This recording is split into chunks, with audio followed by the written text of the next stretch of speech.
Hello, good morning, and good afternoon, everyone. Welcome and thanks for joining us. This is our weekly Power Lounge. This is your place to hear authentic conversations from women in digital who have power to share. My name is Amy Vaughn, and I am the Chief Empowerment Officer and owner of Together Digital, a diverse and collaborative community of women who work in digital and choose to share their knowledge, power, and connections. If you don't know about us and this is your first event or time listening to us, you can learn more about our amazing community at www.togetherindigital.com. I'm here today with Nicole Staley and our amazing live audience, folks who are listening from everywhere from the Bay Area to Cincinnati and Chicago. So excited to have you all here before our holiday weekend. Thank you for taking time to learn and grow for yourself, personally, professionally. If this is kind of your jam and your vibe, you are in the right virtual room with the right people. Our guest today is Nicole Staley. She is a co-founder and vice president of client services at Digible, a marketing and technology company specializing in multifamily housing industries. Nicole has dedicated the past 13 years to executing brand strategy, driving marketing campaign optimizations, and fostering client relationships. In 2021, she was recognized as Adweek's fastest growing women-led agencies, clap, clap, snap, snaps, all that good stuff, as well as being top place to work and the award winner in Colorado. Love Denver.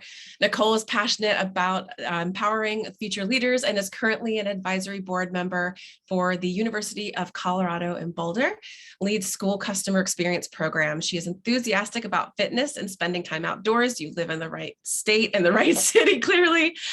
Recently completing her first 50-mile ultra event. That's amazing. Also snaps to that because there's no way in how I could do that. Nicole actively volunteers in organizations such as Spark the Change Colorado and Food for Thought Denver. Nicole, thanks so much for being with us here today. Thank you so much for having me, Amy. I'm so excited to have this discussion today and, been a huge supporter of Together in Digital since really founding Digible. I know a lot of our employees are passionate about the cause, so just really excited to be a part of the conversation. Awesome. Thank you. Yes. And I should remember to note that we're going to get to be in the same city at some point together here soon. So we announced or saved the date for September 29th. We're doing a summit in Denver. So more to come on that. Members especially, keep an eye on your inbox. You're going to be the first ones able to get tickets for that amazing event.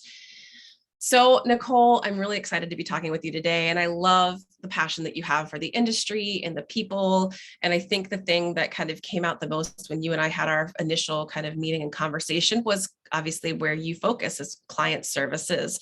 So I'm really excited to dig into this today because even though my background is creative direction, I have always felt that my best work was done when we had the best client relationships, when trust and respect were paramount, and there within the relationships, we were able to achieve so much more. So I really hope to help unlock a lot of opportunities for those who are listening by leaning into the knowledge that you have to share today. But before we kind of nerd out about client, relationships, client management, I want to come back to the fact that you are a female co-founder, and it's such a rarity within our industry. I would love it if you could share your story about how you came to be the co-founder of Digible with our listeners. Yeah, well, I think being a founder in general is just always terrifying. It's, you're taking a big risk to start something from scratch. So I think it's important for any founder, and for me specifically, was really important to understand my why. And my why was the people and the opportunity. So I think I was really, fortunate to meet my co-founders when I did. We worked together for 2.5 years. And so we had this really good relationship.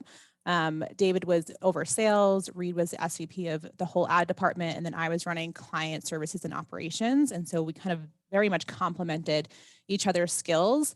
And then falling into the multifamily industry, the industry was so prime for innovation. So they were behind when it came to digital.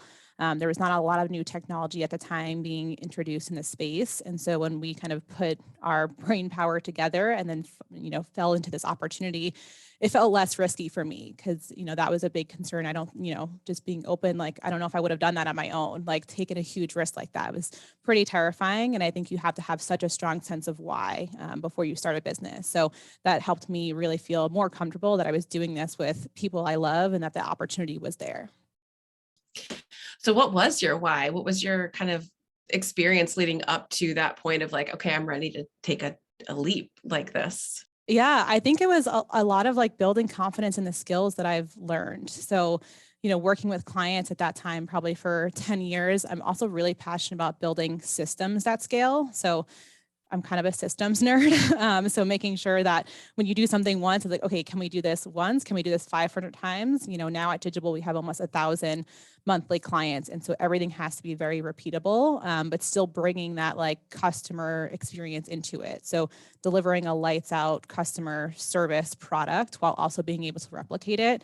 And I had felt at that time, I have done this enough. I feel like I can do this again. So I was confident in my ability to be like, hey, I can come and build this from the ground up. And so I think that was what helped me like feel more passionate about the opportunity. That's awesome. Yeah, systems and scaling. It's a huge part of creating and or growing a business. That makes a lot of sense. Awesome. Well, we're going to talk today about the 3C's, or what you're calling the 3C's of client management. But first, again, I kind of always want to get a little bit of origin and background story so that people can understand and maybe relate to what your experiences are and what you've learned from in the past. But what first got you excited or even interested in leading client services? Yeah, I mean, I don't think it's something I thought about. I kind of fell into it. I went to school in New York and I wanted to be an editor at a magazine. And so that was my, vision. So I interned at a bunch of magazines. I was at Fitness, I was at Allure. And through that, my main responsibilities were like fact finding and story research. One of the stories I worked on when I was at Fitness was a body confidence issue. And so we had women of all shapes, sizes, and my role was to actually interview them to help on how they felt about their bodies. So asking them about their cellulite, their size. And for an intern in school, I was terrified. That was very intimidating for me to have those types of conversations. Right. But I bring that up because later, that experience landed me a job in an interview when asked about like, how do you handle tough conversations? How do you connect with people? I kind of, leaned on that story. And that's how I got my next job at sheknows.com, which is now She Media. Also in the publication space. But at that opportunity, I kind of was managing more of our clients instead of being on the editorial side. And I actually fell in love with it, fell in love with the business side, being able to help publishers monetize their websites, really understand revenue streams from advertising. So it's not something that I kind of went to school for, but I think I fell in love with both the analytical side, but then also communicating and building relationships as well. Mm-hmm.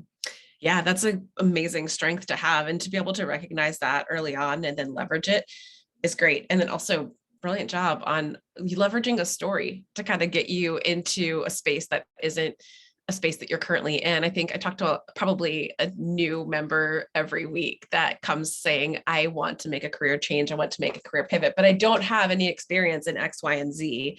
But I think you leveraging sort of how you handle difficult conversations, talking with empathy, and the other things we'll talk about here, your other 3C's, I think you can exemplify so much in just the way that you present the experiences you've had. Totally. There's always a story there. And I think that it's so hard at first, but once you like kind of connect the dots, telling a story is so powerful, whether that's, in our world and digital marketing with data, you have to really connect it and make it real for people, but everyone has a story. So it's just, really leveraging that and making it powerful. Mm-hmm. Yeah. And because you're right. I mean, I don't know how close we are in age, but I mean, when I was going to college, digital advertising and marketing. I mean, advertising was a thing that you could take in the school I went to, but like there was no client management type of stuff. Right. There's no courses in that. And so, yeah, it's just one of those things that almost anybody and everybody, that's the beauty of digital, in my opinion, you can fall into it if you love it and you're passionate enough about it. If you have like the right connections and you're willing to, learn what you need to learn, you can kind of get in where you need to get into without a ton of degrees and or certifications. So that's awesome. Let's see. My next question is going to be about the first of the 3C's. What role does curiosity play? Because that's your first C in client management. Yeah, well, I mean, we need more acronyms and more abbreviations. So I feel like there's right? some C's. So we curiosity. love them in this industry. We love them. Curiosity is huge at Digible specifically, but then as a person, like I try to just really lean into my core values. And curiosity is a big one. I feel like you should always be asking questions.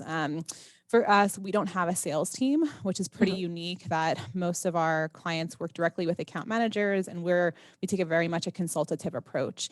And so we Great. really try to understand like your business as a client. And I think leaning into curiosity plays such a key role in that. I think so many people, or in my past, at different organizations, like a sales rep will, close a deal and sign a contract. And then it's like, okay, the discovery phase is done. We can kind of just Yeah. execute and fulfill on things where, being curious at every single client interaction is so important. So asking them what their goals are, what their KPIs are, and really bridging the gap between the two worlds. Because the reality is your clients have a ton of things going on. They are Yes. wearing multiple hats. You don't understand their day to day. You're just a small piece of their world. And so digging in and asking questions, I think, is so important. We had one example where it seemed really simple, but we just started asking like, hey, we send you these monthly, PDF reports of all of this campaign performance, all of this data. What do you guys do with that after we send it? Are you looking at that internally? Are you putting it in another system? And one of our clients was like, well, I actually spend like an hour and a half, copy and pasting this data into my other spreadsheet to go into my BI platform. Like, okay, huge opportunity. We can automate that. We can send you a CSV. We can connect with, Tableau. So if you don't ask, you won't know, and you can actually go above and beyond to really make your clients' lives easier. So I think it's just constantly leading with curiosity versus assuming you kind of know how the relationship is going to go. I love that. Because I've worked in agencies that are 1,500 people. I've worked in agencies that are under 100 people. And everyone has a different kind of onboarding process, sales process, move from sales to execution. And I've definitely, and I'm sure anybody else listening on this call that works in this industry has had that terrifying moment where you get on a call like the first time with a new client and like everything feels just off. Like there's it's just clear that like the groundwork of discovery hasn't been set. So obviously at Digible, you all do a great job at kind of working, since you're so systems focused, into that space, and kind of operationalizing this process of curiosity. Do you have any advice for anyone who's listening who may be in an agency, big or small, or even freelancing, working for themselves? We have a lot of entrepreneurs, solopreneurs among our members as well. What advice do you have for them in this phase of discovery and curiosity? I would say like really look into what those touch points are. So even for us, like, we have the systems in place, but like constantly question them. So what is your discovery process? Where does it begin and end? What are you doing, in month 1 versus month 6 versus month 9? I think it's so Mm, easy to get complacent. And so yeah. really revisiting those on a somewhat reoccurring basis, whether that's quarterly, biannually, just to say, okay, do we need to tweak this process at all? Do we need to introduce new questions? As the industry changes too, I think the questions you should be asking should be changing. If your clients are leaning more towards tech platforms, understanding what their tech stack is, always asking what, their 2023 goals are, what their KPIs are. So I think really looking at your system as a whole, looking at the customer journey map, and then constantly like questioning each touch point to see how you can do small tweaks to make it better. That's great. Yeah, I always loved it once something would transition from sales into production or execution for us. I would just play new kid and be like, just kind of play dumb and just ask all the questions I could possibly ask. And one of the agencies that I worked at that was by far and away I had the best client relationships at were the ones where we actually spent a full hour doing a discovery survey question. They would actually fill out the questionnaire before the call, and we would get on the call and we would dig into those answers.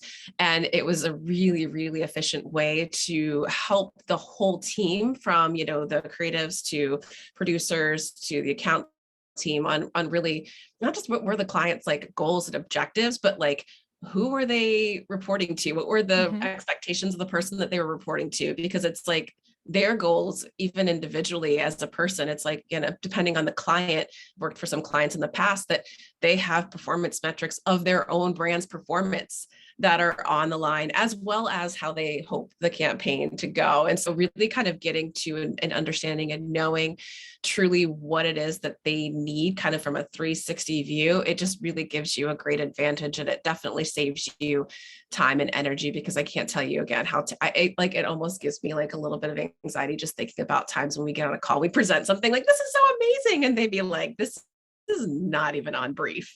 Yes. No, it's so true. It's so true. The more time you can spend up front, Yeah. it's like saves you headaches down the road. It's just so important. Yeah.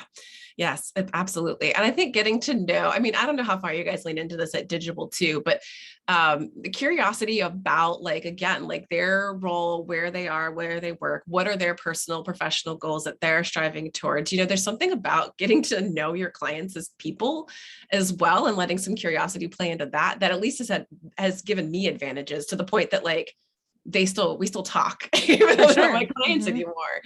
But they're reliable resources, and they're great supporters of the things that I'm working on and doing now. Do you guys try to do that same thing? Yeah, I would say even trying to get curious about their personal lives, like asking questions not only about how their weekend was, but what did they do? What's important to them? What are their goals? So, Yeah. we had one client open up about how she was training for this upcoming bike race, and she was doing her Peloton workouts, and, the race was coming up. And not that we were trying to make it salesy, but we just sent her a little like water bottle gift package of like, hey, good luck on your race. And it's just a small thing that shows that we're humans first. Yep. We're coworkers, employees, partners second. And that helps people, I think, connect you on a different level.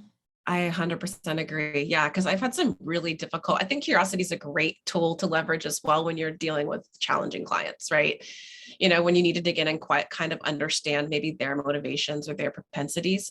And one client in particular that I just had observed through kind of being curious about things, like we would present stuff on Monday and it would always fall flat, and it always needed a million revisions, and it was always very kind of like nitpicky type of things. But if we presented him stuff on Friday instead, he was like happy. The weekend was coming. Everything looked great. And what we did was we just actually bumped up our production schedule earlier. So we were waiting until Monday to present stuff. I'm like, well, if we could hustle just a little bit more and get stuff into him by Friday, he's in a much better mood. We're going to do so. And it was, every meeting was so much easier. It's Yes. just, he wasn't, it was just a different frame of mind for him between Monday and Friday. And I mean, there would still be changes. And again, we had more time. Like he still had Monday to give us more revisions because we had backed up our schedule versus pushing it out. So he saw it as like a win-win. Like he's got more time to give us revisions, but oddly enough, he just didn't really feel the need to give us as many Yeah. revisions. So really getting to understand and know kind of how like his mindset was throughout the week and the best times and places to kind of approach him about certain conversations. Oh my gosh, it saved me so many times. Yes. And you wouldn't, necessarily know unless you ask about what their schedules are like, or you pick up on these behavioral things. So yeah, just asking questions can be so important. Yeah, no, definitely. All right. And the early stages of client relationships, when things tend to go sideways as well. Another kind of tool that we're talking about today in the 3C's that we can grab onto is confidence. So how do you see that playing into the role of, early stage relationships and or when things kind of go sideways, if curiosity is not the only thing working for you?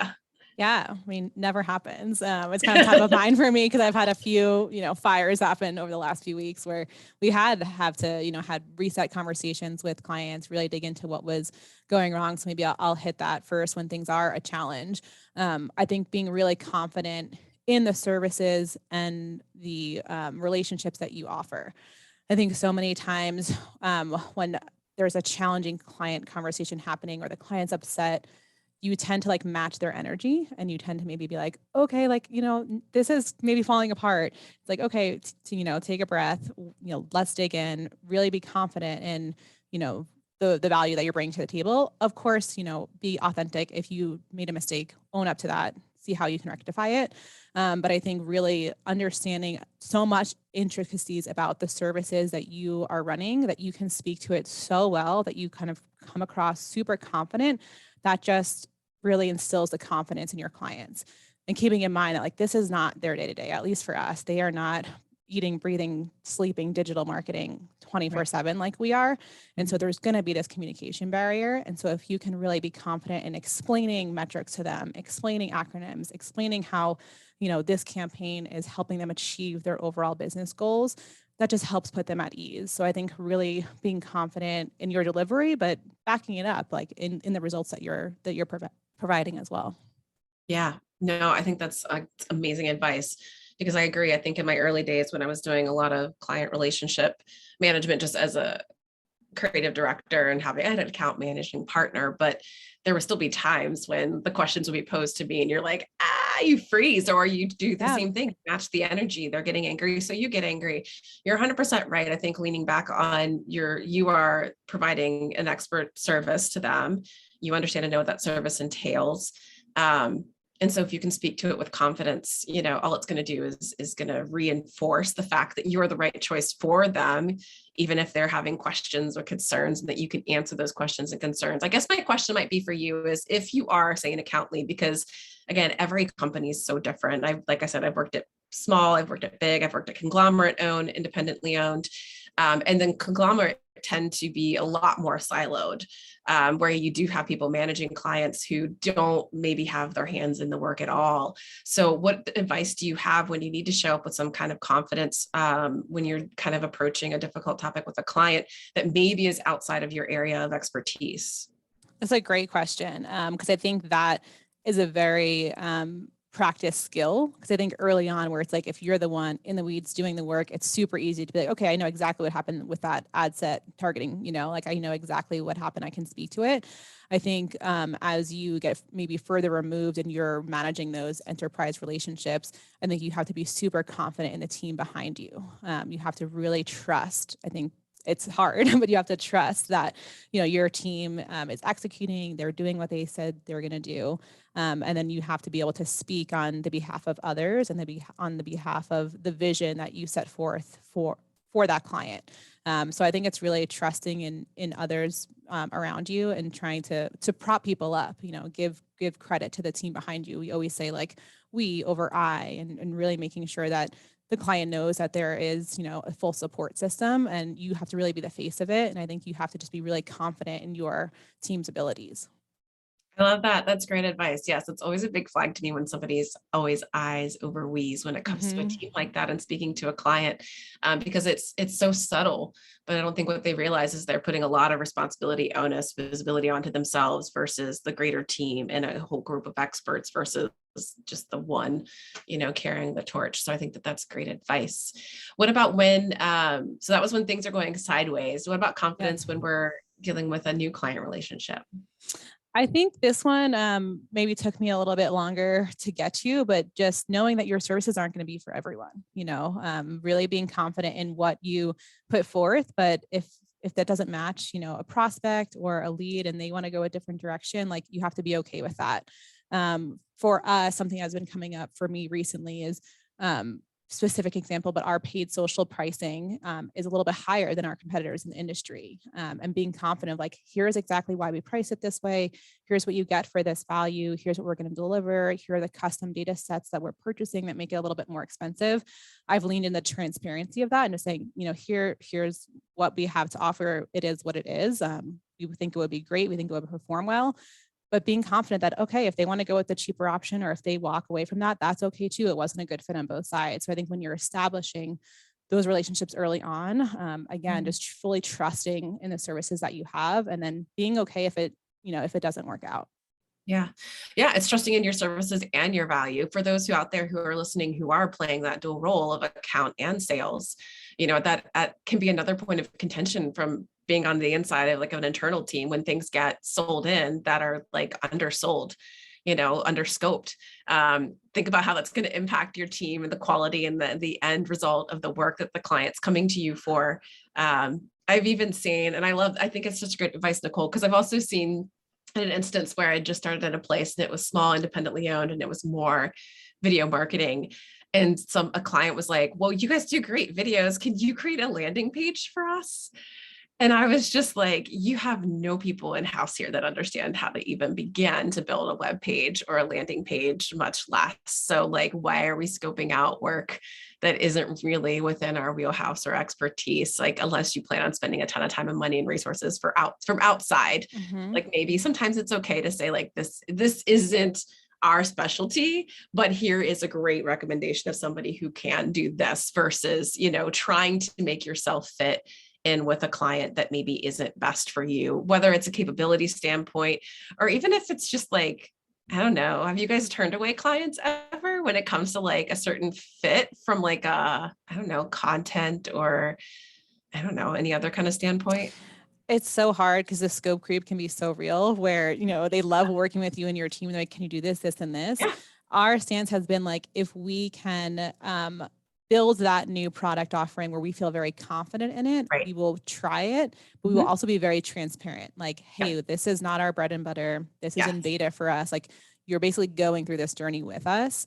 And setting those expectations, I think, is really important because you're not saying, yes, I'm going to build a landing page. We're the experts, because then Yeah. you're just setting yourselves up, to fail if you've never done it before. But if they trust you that much and they want to be a part of that, I think that can be a nice way to other product lines. But I think you have to be very, clear about what those expectations are, and that can be very challenging. So for us, we have expanded into new things that we didn't set out to do that have now like taken off, but I think we've done it in a way that we set good expectations. And then if we don't, like, for example, we don't create brands from scratch, we really take a brand once it's existing and then really drive leads using the existing assets. And so we will try to refer out, other agencies in the space that maybe can help with some of that brand work. Yeah, that's great. I think I love that being open and transparent. Again, it just continues to build on that level of trust. I think some people think because if they come up and say, hey, we don't have that core competency in-house. However, we do believe that we can start to build this to productize it. You come along with us. Like that, to me, it's creating so much more value and trust. And if they say no, then they say no. But in our instance, that's kind of how we approached it. And we still did the work in the landing page anyways. Because I mean, I had experience. I'd built like a bazillion websites before that, but I was the only person. I was like, well, I know plenty of freelance designers, UX people, developers. We can get this done for them, but is it really something that you want to continue to build and do for additional clients? Are you just doing it because there's some money on the table and you want to take it? Like that's, a different conversation versus building out another product or service. So Totally. I think that's really wise. Were you going to say something else? Sorry. No, yeah, I agree with all of your points there. Because then, the question becomes, can we scale this, or, can we offer this to other clients? What's the price point? How much time is it taking internally? So I think we sometimes fall in that trap where we have a few products that we're running for a handful of clients, and then they become like, on the outskirts of like, okay, we're kind of still doing this over here. Maybe we're not making a ton of money on it because we haven't scaled it, but it's providing value to at least these 5 clients. So I think it's always just that balance and, those questions that you have to ask yourself. That makes sense.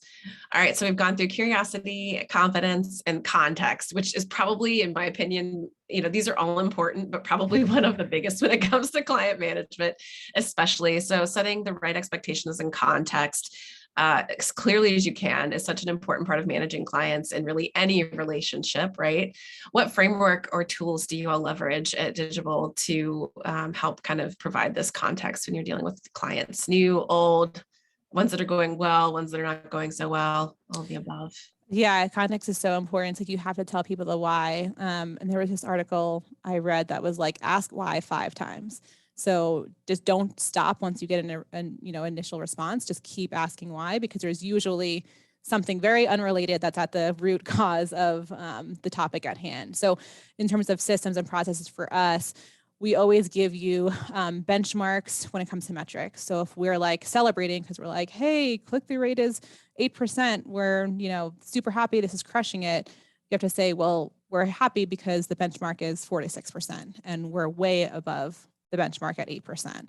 That's based on this data for this property in this market. And so again, knowing that your clients maybe don't have all of the reasons and the context behind what you're presenting, telling them why you're happy about it. And so when we talk about any metric, we have like a little footnote that's like, hey, here's the goal for this market. That way you can reference, is this above, below, within benchmark? I think really helps not have to have the conversation of like, there's a lot of numbers. So is this good? Is this not good? So really explaining the why, I think that is so powerful when it comes to data storytelling. And then for us, we are building a tech product. We have built, we call her Fiona, so I refer to her as a her. Fiona is your virtual marketing assistant. And so Fiona gives you a lot of that context in the form of natural language processing. So when she is giving you a budget recommendation for a property, she's saying, hey, I think you should spend $2,000 for this, 200 unit property in Denver. Here's why. And then she exposes the data points behind that. So the why is that I'm seeing really high trends on mobile for renters in this market that's above the industry average. And so rather than saying, hey, do this based on data, tell them the why so that when your clients receive that information, they can explain it to their boss, their owners. It's always laddering up. And so if you can use the context and stories to give people talking points to then internally sell something through, I think that's so important. So just always providing the why.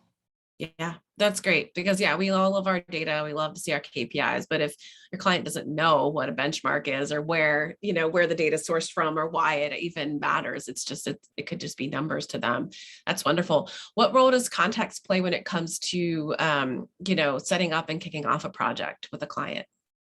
Yeah, I think goes back to also like tying it back to curiosity. But if you're asking questions and you get from a client, hey, these are my goals for the year, and you don't understand the why behind it, that could be very hard when you're then trying to execute on those goals. So for us, if someone is saying, hey, I need to get this property to 96% stabilized, we might have a different strategy if we know that they're about to sell this property or if they're about to hold and do a long-term, retaining of that property.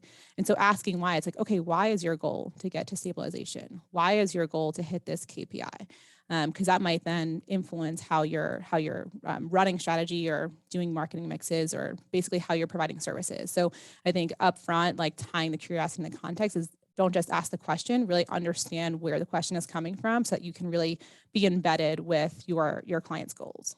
Mm-hmm. Yeah, I love that tip of the ask the why 5 times because you're right. It will drill down into the deeper goal, which will help you then better identify the strategy that should be in place. That makes so much sense. And it seems so simple, but I think it becomes so easy when, again, regardless of maybe the situation that you're in, this industry is always so fast paced, it's always faster, cheaper, better kind of a thing. And so I think we kind of fall prey to just blitzing through every project with every client scenario and not really taking the time to leverage curiosity, confidence, and context to really make sure that we are doing our best to provide a value and a service to the client so they'll continue to return because it's not only benefiting them. How does context help support your internal teams? I think that's such a good question because we are growing so fast right now that it's hard for new hires to come in and get up to speed without giving them all the information at once, right? And so I think for employees, really leaning on their coworkers to ask questions, to be available, to help do training and shadow sessions really helps them kind of understand the business that they're running. So I think if we can hit early on with employees like, hey, we are expecting you to ask questions and understand the why behind things, that's going to help it click. So rather than just let me show you how to, do the thing, click the button, set up the account. If you don't understand how it connects to the overall goal, you'll just know how to do it, but you won't be able to talk through it or understand the purpose of it. And so I think giving people more beyond just the task at hand, having them be able to relate it back to the bigger picture is super important. I think that does take time because when you're learning, it's like, you just really need to know how to build the widget and then come back up for air and say, okay, how do these things connect that I'm doing? Yeah, that's wonderful, especially right now, given the circumstances of our work environments being virtual as well. Context is more important than ever, probably.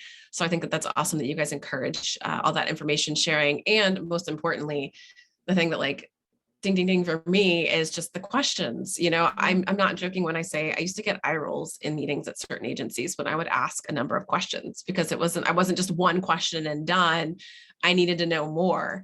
I knew I was in the right company and in the right culture when they were like, oh, she asks a lot of good questions. Keep asking questions. Yes. It's so funny again, how I don't know if it's something that's like preened in us from like childhood, like nobody wants to raise their hand in the classroom Mhm. and ask a question. But by golly, ask questions for crying out loud, even if it annoys people. Totally. I you think know? some folks like, come into a new job and they think that they have to like just kind of convey that they know it all or that they got it. There's definitely, something to that in terms of like being trustworthy and, showing the confidence. But if someone is not asking questions, I'm like, that's almost a red flag because you shouldn't understand this at first. You shouldn't have all the answers. Like you're learning. I expect you to be learning. And so if you're not Mhm. asking questions and you're just like, okay, I got it.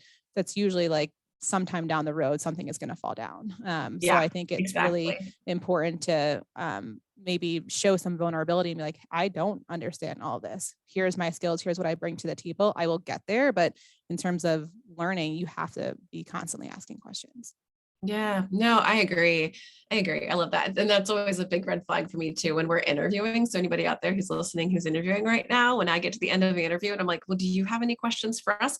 Oh, no, you've covered everything. I'll be like, there's no way in heck that we covered everything that Impossible. you possibly Yeah. have questions about in an hour, even if you did an extensive research, like I'm sure that there's still some questions that you have. And that always makes me a little worried that like, again, the curiosity isn't there. The desire to understand and know more isn't there. And that's like, yeah, it's concerning sometimes. So always be looking for the context. I guess my last question that I have on context before we move on to the last question, and then we'll take questions from our live audience as well, is when it comes to context, how are you discerning like how much is too much when it comes to your clients, right? Because they are busy, they are like in a million different things. They've got a whole other life and career that they're dealing with outside of what they're working with you. Yeah, how do you determine what kind of context you provide your clients? It's definitely a balance. And we've definitely in the past maybe leaned too much, like let's provide everything. And then we've had to scale that back. Mhm. I think it's really looking through like what point are you trying to convey? What's the most important point out of this conversation? That's the one you should be focusing on the context for. So in the example of digital marketing report, do we need to give benchmarks for 20 things on the page? No, but we need to give you benchmarks for the top 5 that we want you to, hit home and take away. So I Mhm. think it's asking yourselves, what is the talk track? What's the story? What's the message that if they walk away with nothing else, what do I want them to take away from this conversation? That's where I Yeah. want to give them, spend more time, dig in, give them more of the why there. Awesome. So just for a refresh, the 3C's: curiosity, confidence, and context. I've got one more question for you, and then we're going to take questions from the audience. So you can feel free to add them to the chat, or after we finish this last question, y'all can come off of mute. What are the most common misconceptions about managing client relationships? And how can we avoid some of these common pitfalls? This is such a good one. The first one that came to mind that I thought about was the client is always right. And before I get, slammed for maybe disagreeing with that, because I do believe in the philosophy of that for sure. Right. I think there's no right or wrong. There's usually some miscommunication. So Mm, when you think about that sentiment, because to some extent, I think to be really good at managing clients, you have to really care about your clients. Maybe you have some people pleasing tendencies. I know I do, where I will say yes and I want to like build a relationship. yeah. And so I have operated in the past definitely around like, okay, well, the client's always right. I have to make it work. Mhm. But leaning more into these values, I'm like, well, it's not really about right or wrong. There's usually some wires that got crossed. And so can I actually rephrase, reset, ask them more questions about, the problem at hand? So I think that can be maybe something that's leaned too much on where you're just going too far or thinking the client's always right and that's impacting the work that you're providing. Well, to it, it's devaluing what you do bring. Because I've definitely lived in that kinds of spaces where we've had clients where we kind of just felt like an extension of their organization, and there was like this whole sense of like groupthink.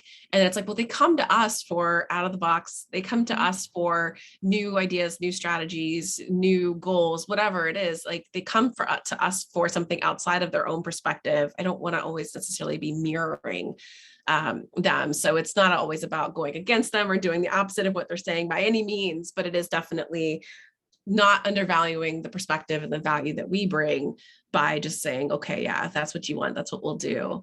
Totally. Without any reason or rhyme. So yeah.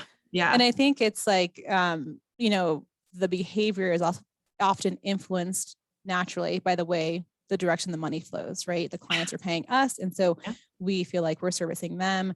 For us, they usually have an owner that's paying them. And so it's like this trickle down effect of like, if they're getting blown up by their client and then we're, on the receiving end of that 3 degrees removed, it can be just this chaos for a very reactive situation. And so I think when you're thinking about that, coming back to just like, they hired us for a reason. We are partners for a reason. Seeing yourselves as a true partner versus just we're fulfilling a service really helps you be like, okay, we are in this together. There's a mutual understanding here versus just, we're a vendor that's executing on a service for them. So I think kind of changing that, reframing it in your mind can really help those tough conversations. It's one of those 3 C's. It's confidence. You're right. Awesome. So is there any other common misperceptions or pitfalls outside of the client's always right?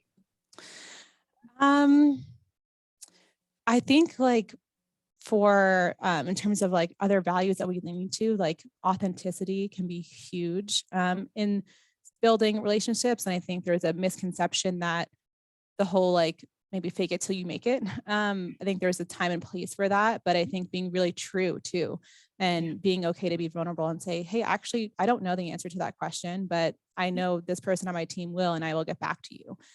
So not feeling like you have to, just kind of talk in circles or like not answer them. You can be vulnerable and say like, I actually don't have everything figured out. So I think not just feeling like you have to fake it till you make it. Yeah, I love that. That's great. And I agree. I think I've kind of broken through with some of my most challenging clients by just opening up sometimes and being vulnerable about what's going right, what's not going well, whatever, things like that. So that's awesome. We do have a couple questions that came through from our audience in the chat. So I want to make sure we get to those. Unless you had anything else to add. Let's do some questions. That's great. Okay. Have you found anything really successful in creating clarity between the client and the agency team when there is often miscommunication? Such a good question. It's so hard because there's, usually you're, again, speaking different languages. When creating clarity, I've just leaned into being fully transparent. So on calls, I will pull up and screen share things that maybe people would say, oh, that's behind the scenes. So it's like, I'll show you my Salesforce entry, or, this is how we enter it in this system. I'll show you our project management system. I think when it comes to being super clear, it's like breaking down any piece of like any layer or handoff that can get misconstrued. So, bringing in our paid media specialist to like talk back-end targeting. So I think it's really just like trying to break down any barrier and clarifying once you say something like, hey, I'm saying engagement right here. What does that mean to you? This is what it means to us. So asking questions, being transparent. I, probably screen share back-end stuff more than I should, but I think that helps like give people an understanding of your world. So don't be afraid to just like open up and really show them what you're talking about.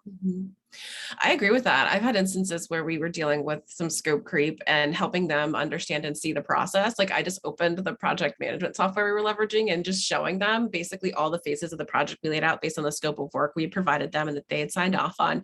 And basically just showing them all of these boxes have been checked. This round of revisions is out of scope. Look, it's in here, all documented. Don't need to send you a million emails, but you're right. Giving some transparency.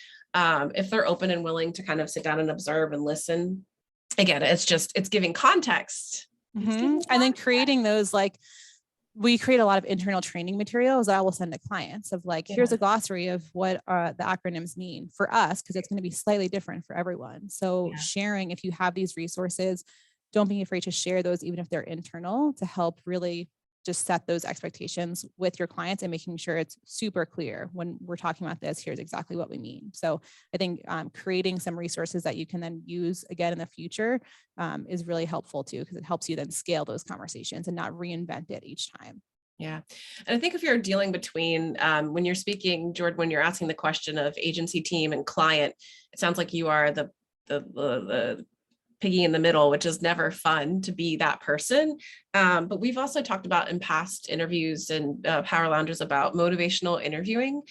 You can Google up the term. It's basically asking open-ended questions to understand people's internal motivations and propensity towards change. There could be something that has just been lingering either within the agency team or within the client team that just hasn't been addressed, assessed, or brought to light. And sometimes asking certain open-ended questions, one, it doesn't feel accusatory. It doesn't feel like, you're blaming or shaming anybody, but you're just, again, using curiosity to ask questions to really understand what are the team's motivations, where's the team's attitude coming from versus the client team's, attitude towards the team. Because I think we've all been there. There's been times where there's just not a vibe, and you got to figure out how to be that person in the middle to get everybody to sync up and focus and move forward. So that might be worth something worth looking into as well. Jordan, hopefully that answered your question.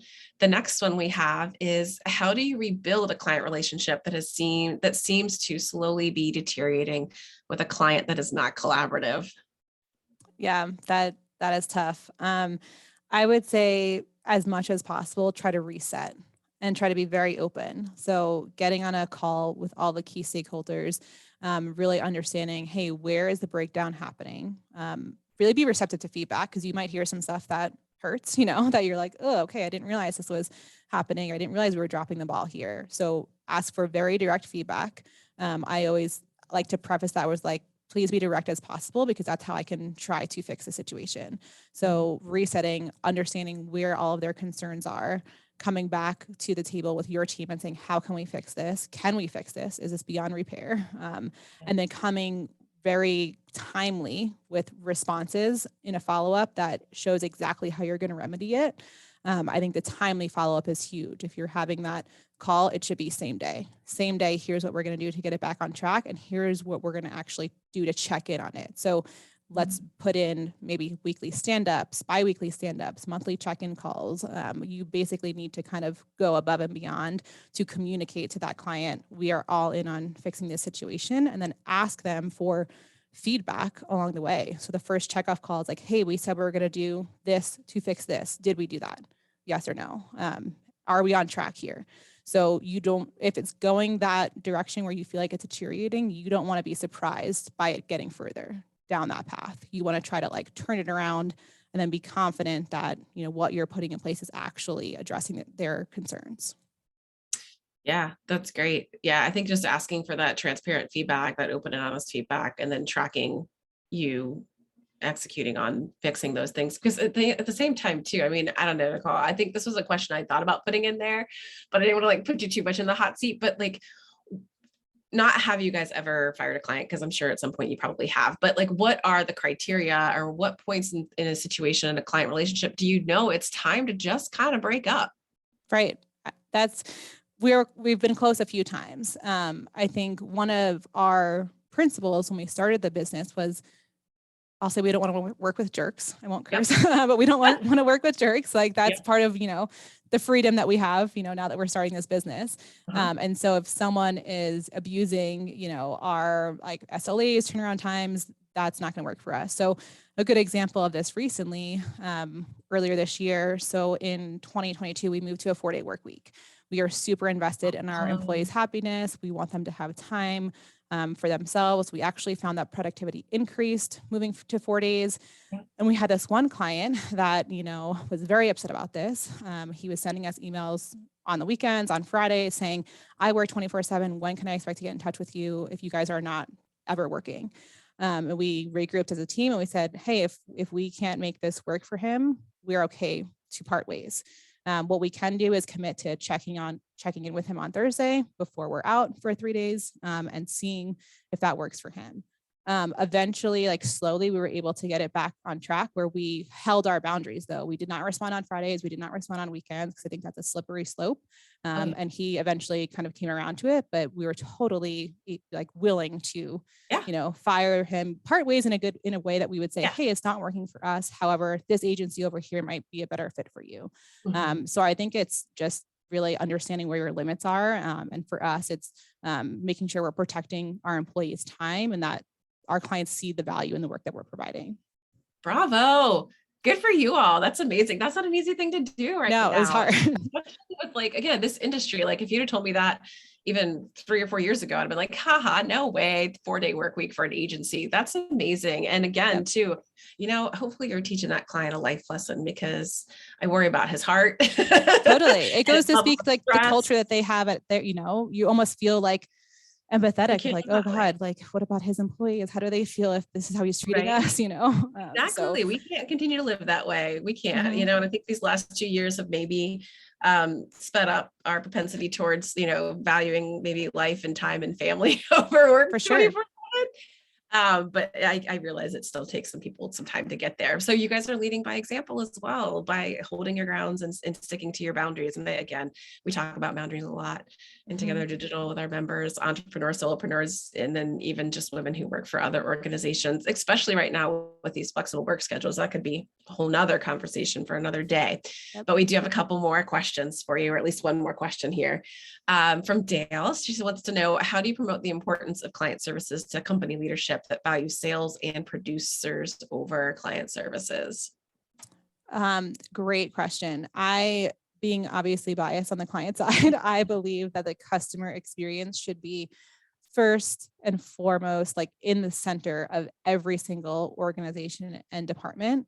And Mhm. I think the way to get maybe sales on board or maybe tech teams is to really paint that picture for them of like what the experience they're providing is. So like, related to their world. So for sales, how are you prospecting? What are your first few touch points? What is that experience for clients? If you can connect them to the experience for them tying to a dollar amount, they will then get on board with providing that good experience all around. And so a lot of the times I feel like client services gets pigeonholed into like, okay, well, you guys own the client relationship. You are the ones that are client focused, but it starts with every single department.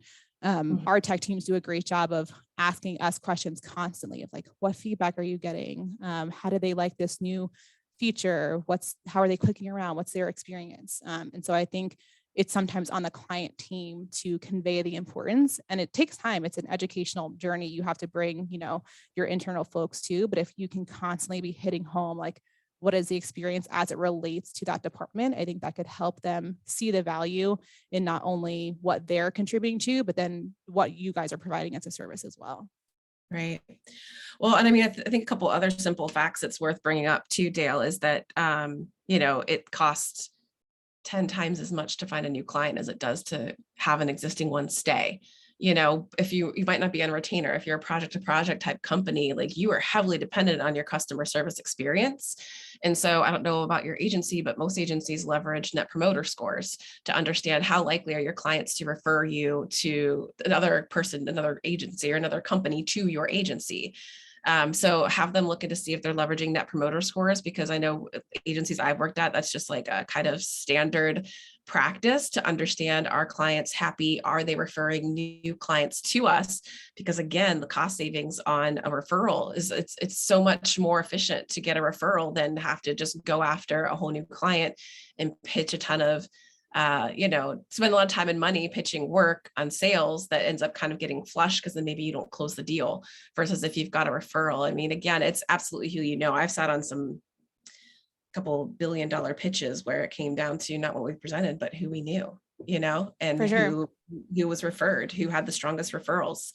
So Mhm. yeah, I agree with you wholeheartedly, Nicole. I think all aspects of the agency world, they're all the disciplines are important, but at the end of the day, like the customer experience in the service, if it's not there, they're not coming back. Yep. You won't have any clients left to serve. So Yeah. yeah, I don't know how And you not make an argument for client services being important. for sure. And I would say the same thing goes for employee experience, where you were talking about retention. It's, so Yes. much more expensive to backfill a position than it is to retain a position. And so you want to make sure internally employees are having an amazing experience where they're also referring their friends.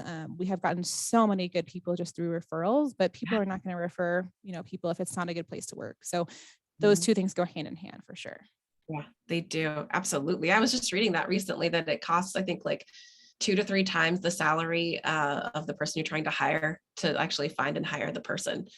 So again, yeah, referrals, you Can't beat them. Yeah. Awesome. Well, this was so great, Nicole. The hour just flew by. It flew But by. It what was fun.